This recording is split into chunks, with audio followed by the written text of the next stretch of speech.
Hello, dear viewers. Welcome. We are continuing the study of the parables of Yeshua. And we're going to look at the parables of Yeshua again, looking at the Jewish background, at the Hebrew background, trying to elucidate some of the issues that arise from some of Yeshua's words.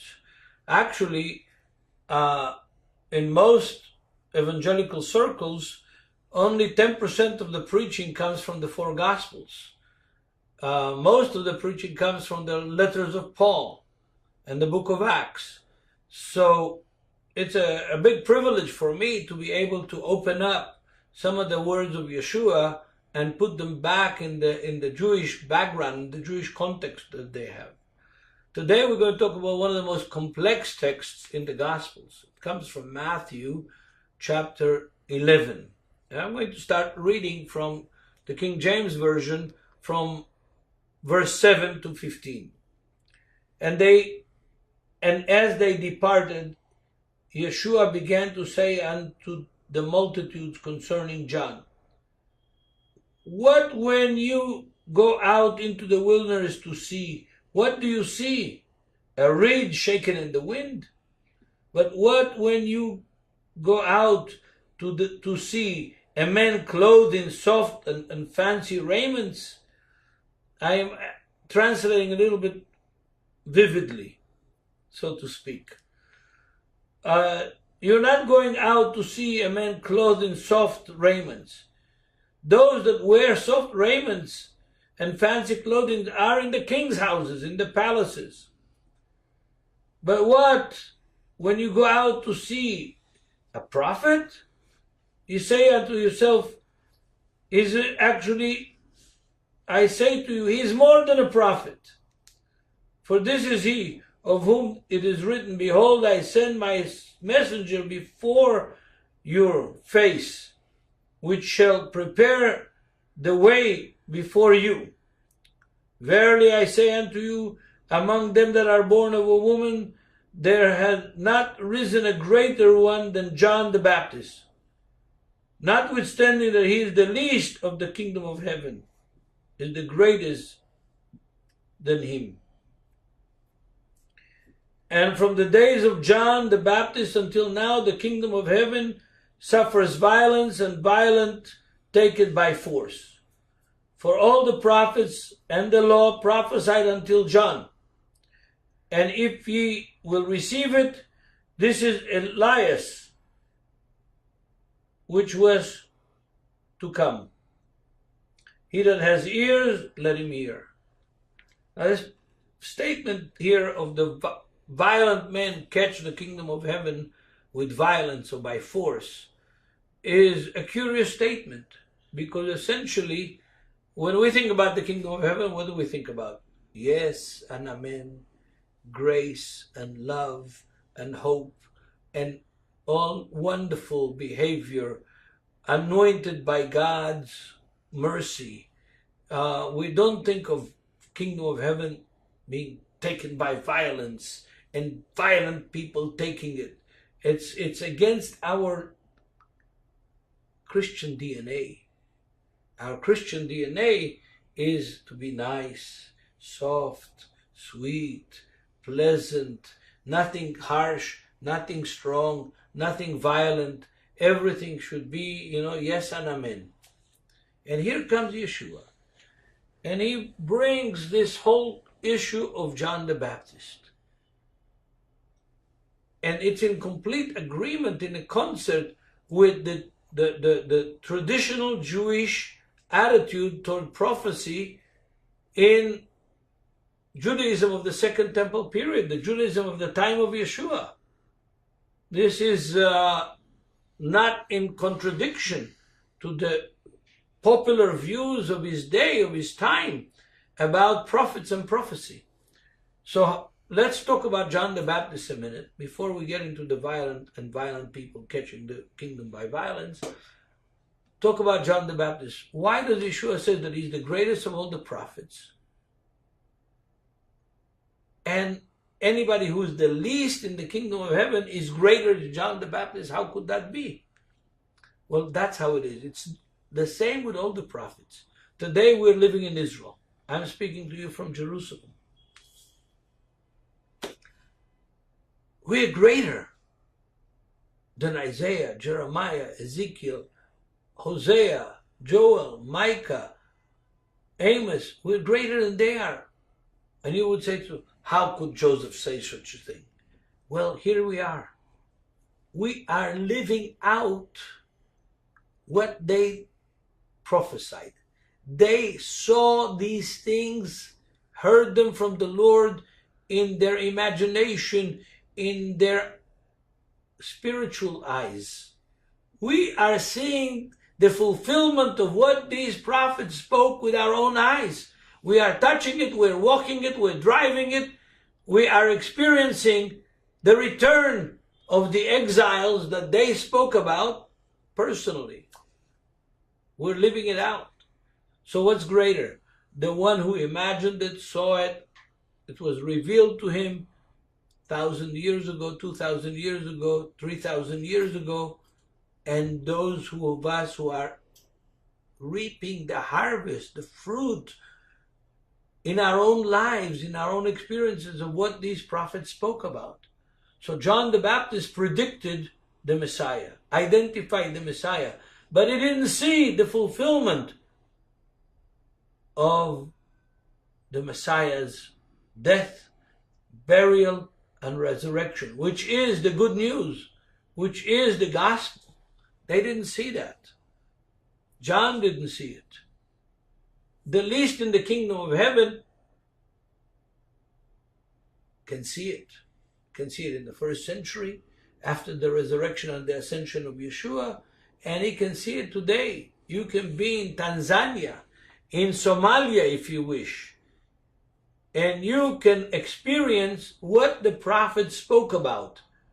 When Isaiah said, by his stripes we were healed, he bore our transgressions. Yeah. We can experience that today more than Isaiah could, because in Isaiah this hadn't happened yet.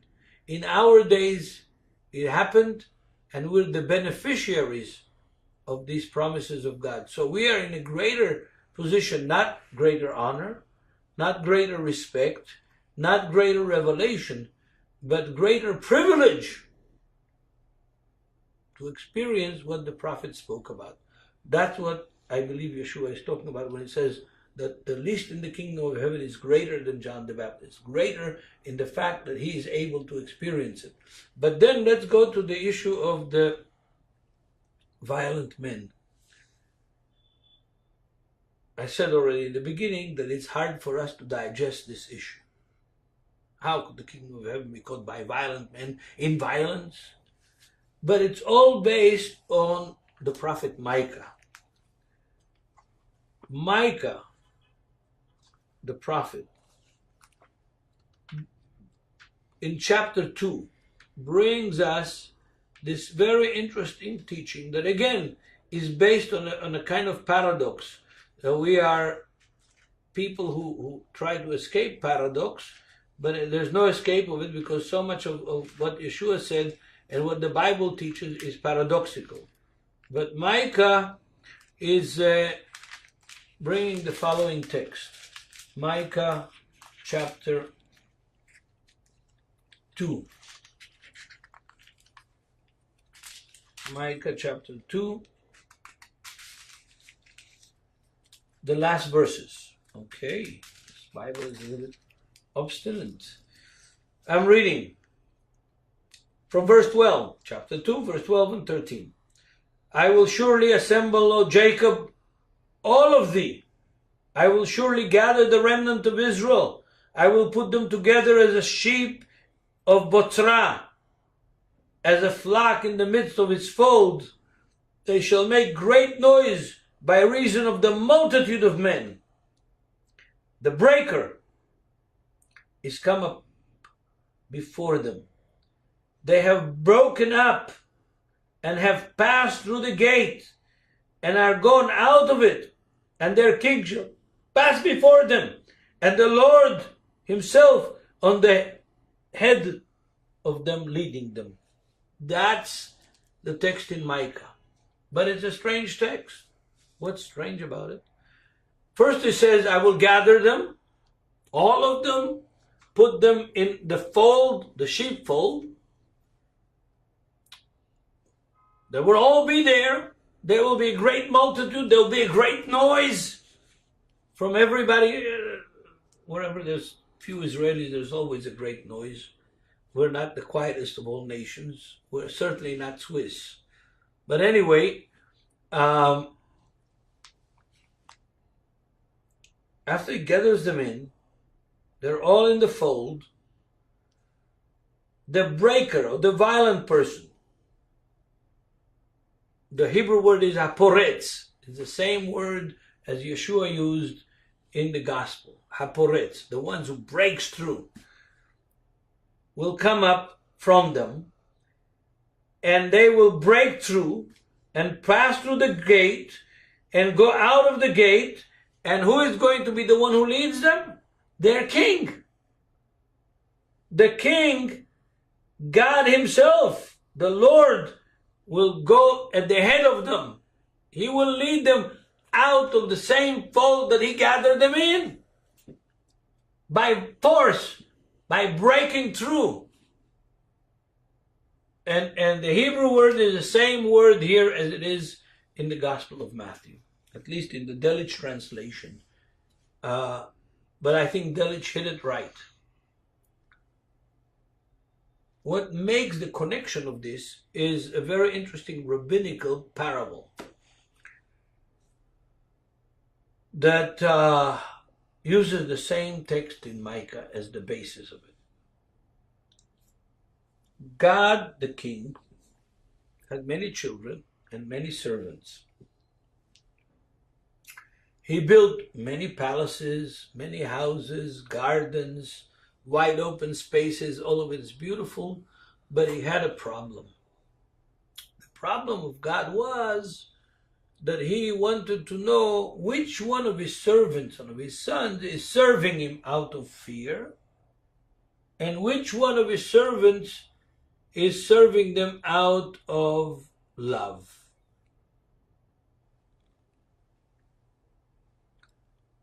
I think everybody wants to know that. If you're a head of a hospital, you want to know which nurses are serving the people because they love their job and they love the people, and which nurses are there only to, clock in, clock out, take their salary and not care, not love their job and their people. That's true in every job, in every place. And God had the same desire. He wanted to know who loves him and who fears him, and only out of fear serves him. So what did he do? He built a 4x4 room. Let's say 4 meters by 4 meters, or 400 meters by 400 meters, whatever you want, 4x4. When in Jewish literature you read about 4x4, it's always talking about the Torah, the law, the halakha, the rules for life, the halakha. And he put all of his servants in that room, very crowded, very uncomfortable, and he didn't make a door. He made only a window. And small window at that. And he set himself outside the room, outside of that enclosure, in the wide open places, sitting on this throne, and they could look through the window and see God on the outside in the free, wide open spaces. The ones who loved God said, I'm going to do everything I can to be out there with God. The ones who feared God said, no, God built it, God gave it, God put us here. If God wanted us out, he would have given us a door. It must be God's will for us to be bound here in this small 4x4 law, Torah, halakha, tradition, The ones who loved God couldn't stand it. They fasted, they took a diet, they squeezed themselves out of the window by force. They broke out of that enclosure to be out in the wide open spaces with God. I think that this is very, very important for us to understand. God wants us out there with Him. And it takes suffering. It takes discipline. It takes obedience to God and love for God to be willing to break through the walls of tradition, the walls of the laws and commandments, to be out there with God in the wide open free spaces. That doesn't mean that we are lawbreakers. It doesn't mean that we can sin in order to be with God. That's a contradiction. But it does mean that we need to break down the bounds and the shackles of our own laws, of our own limitations, in order to be out there with God in the wide open spaces, where the motivation will come out of love to do His will and not out of fear. And may God bless us all, and we make ourselves break through the traditions and return to be in the presence of God. And sometimes it's hard and it's even violent, not in the bad sense of the word, but it takes force. It takes desire to be with God higher than desire to keep tradition and please men. May God bless us all.